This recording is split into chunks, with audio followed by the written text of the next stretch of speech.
All right guys, so I went ahead and got the inner and outer rockers done. Not the perfect job, but good enough for what I want to do for it. I'm obviously going to take some body work and just clean up where I welded in some, put in some metal filler in there. Just put down some seam sealer on this side where I did the floor patch, just to make sure it gets it all good there. Again, this turned out pretty good, pretty happy with it. And then over on the other side, I'll show you. I only needed one small patch here that I put that in. The rest of the floor was good, no holes or anything, and still very solid. Got the inner and outer rocker done on this side as well too. Again, not perfect, but I'll take it for what I had to do. So now I'm gonna go ahead and just get the rest of this cleared out and start putting down some of the Kilmat.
Alright guys, and here's the roughing of the Kilmat in.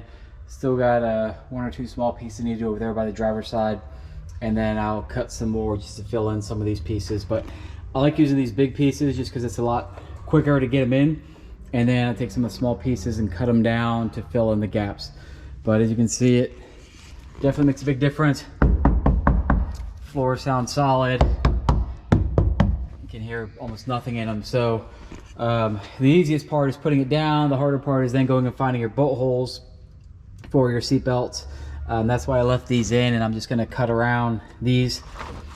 But you can see I got a little bit more on that back section I need to do. Then I'm going to do the back wall, and more than likely I'm going to do the inside of the doors as well too.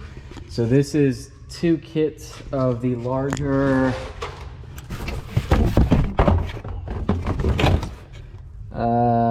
19.5 by 15, and there's the part number there if you want to get on Amazon. So these are the big pieces. The other pieces they have are about half sheets and 50 mil thickness. This is 80 mil. I just wanted to really keep the heat and sound out of here since it's an older truck. So I'm going to go ahead and get those pieces, finish it up, and then we'll move on to working on the interior and bolting up the new doors.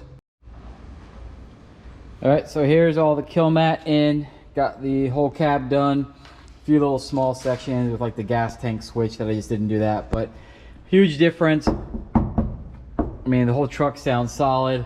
Went ahead and put the rear seat in just to go ahead and start punching out for the holes. It's a lot easier to do it from the underside if you can get from it, but if you can't, you can kind of just feel in the area and feel a little depression and then pop it with a screwdriver, and that works good. So the other side, where you can see I did go ahead, took off the front end so I can start putting on the new inner fenders and outer fenders. This side did a quick mock-up. Got the fender on, the front door, rear door, and you can see I still got some cleaning up I've got to do over here on this side. But all in all, the Kilmat turned out great. Gonna start working on getting these doors fitted up. Did find this door down here. Unfortunately, it's kind of hard to see, but it doesn't really follow the curve of the cab. It looks like this part just got pushed in some, so gonna have to bend that out a little bit. But all in all, these doors seem to fit pretty good. Pretty happy with them. These are LMC panels, and like I said, everything fit up good. Obviously gonna use a lot more alignment and wiggling to get it right, but in my eyes it doesn't have to be perfect. It just has to be good enough to use it as a driver, because that's what I'm building the truck for. Well, thanks for watching this episode, guys. Gonna go ahead and next one be probably taking out all of the guts out of the factory doors and putting them into these doors so I can have new glass, new rubbers, you name it. Thanks for watching.